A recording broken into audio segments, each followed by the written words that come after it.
In a world where clouds whip and wishes bear consequences, one debut novel illuminates the fine line between power and peril. From the heart of Nigeria's capital, we hear the rising voice of Uchendu Chidebere as Crying Clouds unfolds a tale of supernatural gifts, generational burdens, and forbidden love. Welcome to Book World. I am your host, Adrea Torhee, and with me today is Uchendu Chidebere. Hi, Uchendu Hello, Andrea. Chidebere. Hello, Andrea. Nice to meet you. Thank you for joining us today. Thank you so much for having me on the show today. No problem. So, now tell us about When Crying Clouds. Okay. What inspired this supernatural concept of a wish being granted when clouds cry? Okay, so the concept of crying clouds actually it came to me when I was really young because I am a selenophile. These people who look up to the moon, people who study the moon, who likes to look at the moon. So Okay. in 2010 I was looking at the moon. I was just looking at the sky to be precise, and then I saw a shooting star for the first time in my life. So being the fact that I've seen a whole lot of Disney films, it just made me to quickly make a wish that moment. So I made a certain wish that moment, a wish that I forgot about. But the fact that I'm a Selenophile, I looked up to the sky again sometime in 2018, and then I saw another shooting star. And this reminded me of the wish that I asked for in 2010. So I thank God that that wish did not come true, because if it did, if it did, I may probably not have been here anymore. Because that was the same case with some of the characters in the book. So what I wished for was to be the smartest kid, you get. Oh, okay. So what happened when I'm no longer a kid? So that was the case of one of the characters. So before I just said, okay, let me look for how I can turn this into a story. And then I now had the idea of rain and cloud. I say, okay, let me not use the moon again. Let's talk Okay. about rain and cloud. Let's just make it make sense to try to tell this story. So that's that. Oh, okay. That's a very interesting concept Thank you. because people say when rain starts to fall, it means, something incredible has happened or something different has happened. Yeah, exactly. That's what people think. Then another part of this book is, there's two sides to the rain. Sometimes you want the rain, sometimes you don't want the rain. You wish for it to fall, you don't wish for it to fall. So there's two sides to it. And that's Okay. one of the things we try to talk about too in the book. Okay. All right. So can you tell us about, your family background, your roots, and what inspired you to go into a different culture and tell the story from that perspective? Okay, so my name is Chidebere, clearly from the southeastern part of Nigeria. So I'm from a village called Amachara in Umahia, but I was born in Abuja, grew up in Abuja, but I still know my roots though. So the book itself talks a whole lot about family, and then my family is just really incredible with looking out for ourselves, and I just wanted to reflect it in that book. This really about family being always there for themselves, looking out for themselves and everything. And that was what happened in the book with the main characters, the family, the Mudia and the other families too. Even if they were angry at themselves, when it Yeah. comes to protecting themselves from outsiders, they did a whole lot of that. So then telling a story about another setting. We're all Africans. Do you get? So I really don't think it matters if it's from my place or not. But I feel I've read so much about these people. That's the Benin culture, the history and stuff. I've seen films about them too, and it's really their stories are really, really incredible. That I Yeah. feel we can literally make our own Game of Thrones from it. Oh, That's big wow. stories that can milk us a whole lot of money from it. Telling the story about the five warrior kings, the Idea, telling the story of the punitive expedition, the fall of the war, the Great Wall of Benin City, and so many tales can be gotten from there. So I just picked some and just put it in my own book. Oh, wow, that's very interesting because you rarely see Nigerians or even people from different cultures telling stories about other people from other cultures. So it's rare, but it's a good thing. Yeah. It's a good thing, and we're glad you did that. So can you please tell us your personal experience and if it resonates with the book? You already told us about how, you made a wish on the moon on a shooting star, and you changed it to the crying clouds in the book. But there's something in the book that talks about a gift. Yeah. For I think it's Edosa, Yes. Idemudia in the book. Do you have a personal experience with that as well? I don't have any personal experience with Edosa Idemudia, the character from the book. Okay.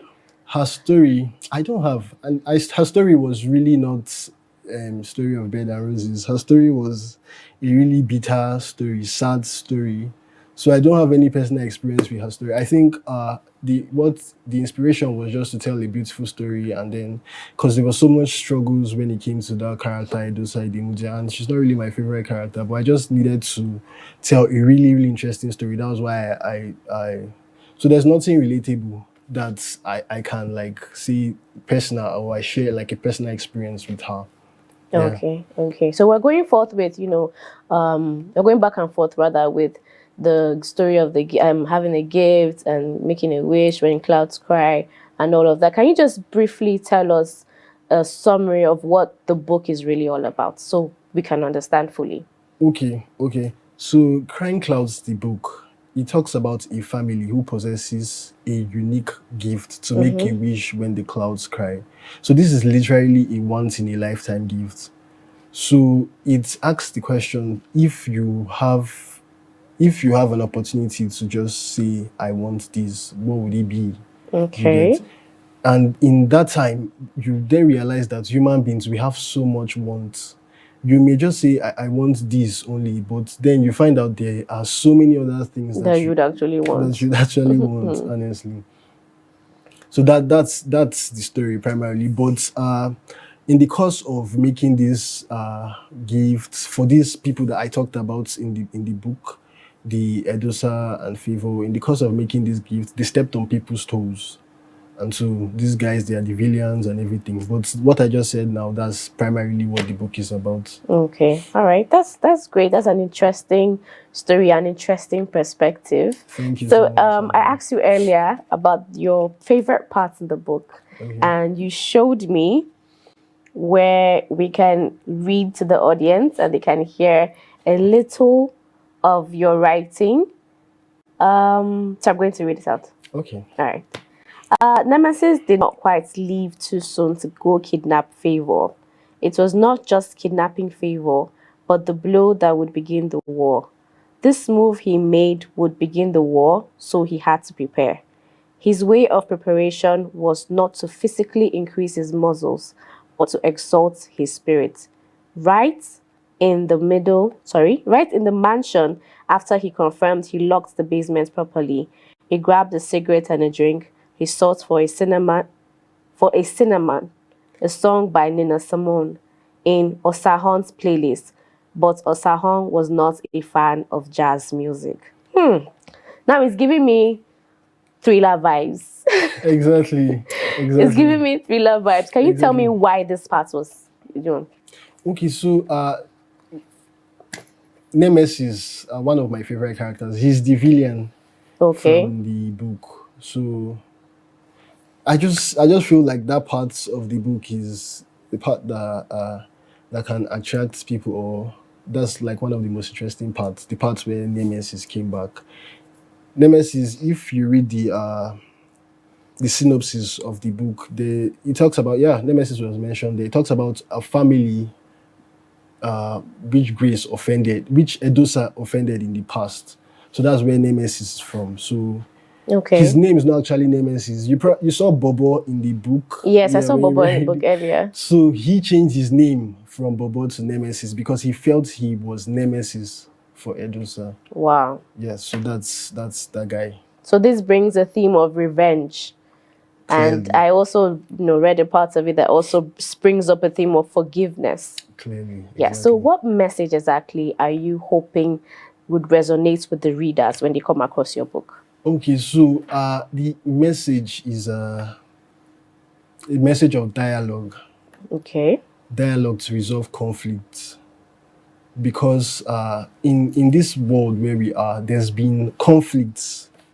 I don't know. I don't say from the beginning, but from time past, there's been conflicts, and one of the things that solve these conflicts are dialogue, communication. When they sit down in a parley to discuss and find ways that they can resolve, it has solved so many problems. Yeah. And it can still solve so many problems. And most of the conflicts in this world that went on, it was probably because they did not sit down to communicate. True. So this was the case in the book between Nemesis. It was not Nemesis actually, it was his sister. Between Nemesis' sister and Edosa, that's the two main characters. They were the ones who had a feud in the beginning, but Nemesis came back for revenge.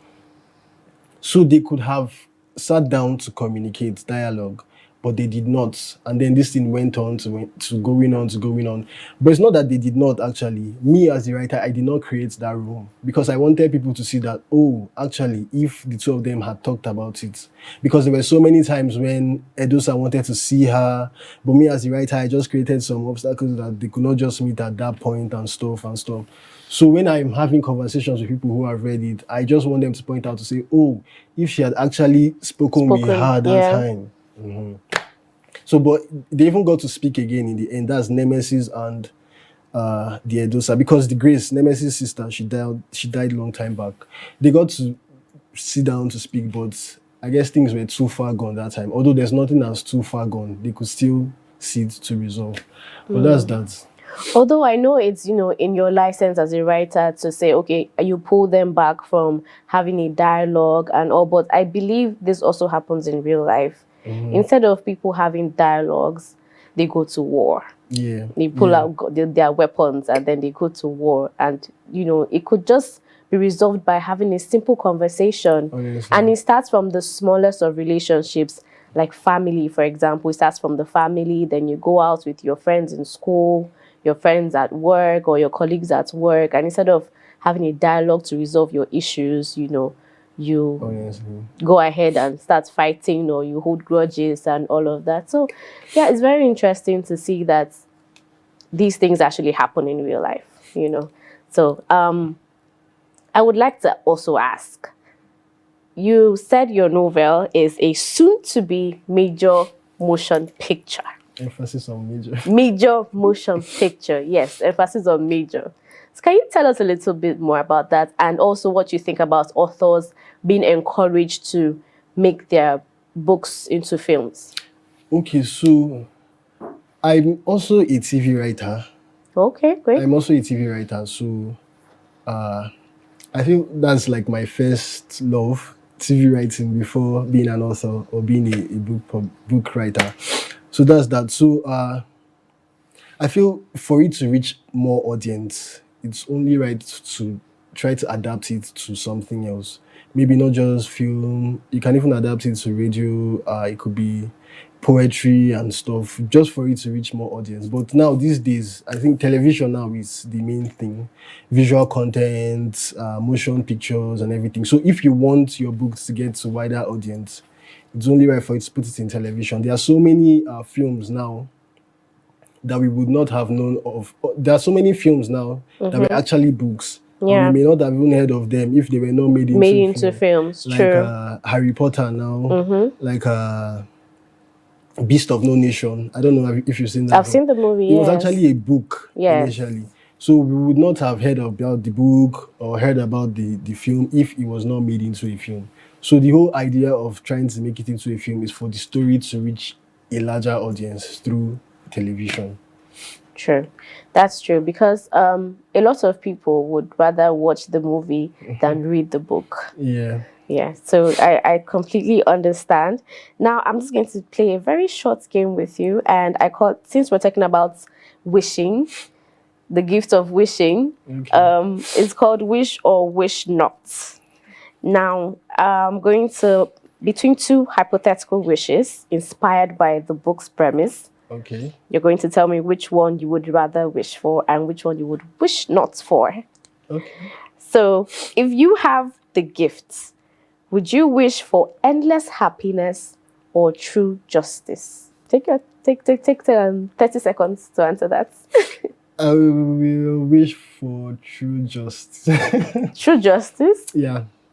I'm also an of the greatest boo kind of person. Sorry.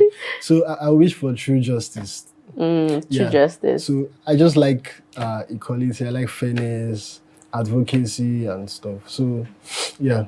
Now, your debut launch Okay. must have been, very phenomenal, a milestone event for you. Can you tell us Indeed. what your most memorable thing was about that event? Okay. I did the launch this year, 2025, May 31st. Okay. So everything is memorable to me. The entire event itself.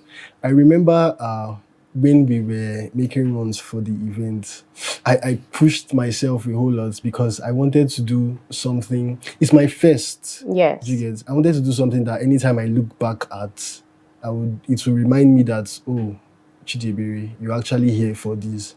And that was literally what happened at that event. Given the number of people that came out, the way people talked about it, how people really enjoyed the show, you get a lot of people said a lot of things at book events. People just come and then they go, but it was not the case for my debut book launch, and I was super excited. It went so successful. There were a whole lot of people from the book space in Abuja, the big wigs, people from the film space, corporate world, everything. They came and they really loved the book and everything. So it was really, really memorable. Even my speech on that day, I gave a really, I just loved my speech on that day because it was one of it was like the perfect speech for a first outing. I talked about telling the African story. That is what I talked about. That's even my signature for this book. So if anybody gets the book, I'll just write, keep loving the African story, because me, I'll keep telling the African story. So it's that kind of event that anytime I look back at it, I'll just say, guy, you're really, really here to do this. That's so good. That's so interesting because we really hope and we really want more young people to write more African stories. And what would you say to someone who, before now, you had not yet written a book and you were planning to write one? There might be someone in that same position right now, trying to write a book or thinking of writing a book. What can you say to encourage that person, a young person especially? Okay, so if anybody wants to write a book, or if you're in the process of writing a book, I would say stay true to your art and try to love your story, because there's so many distractions.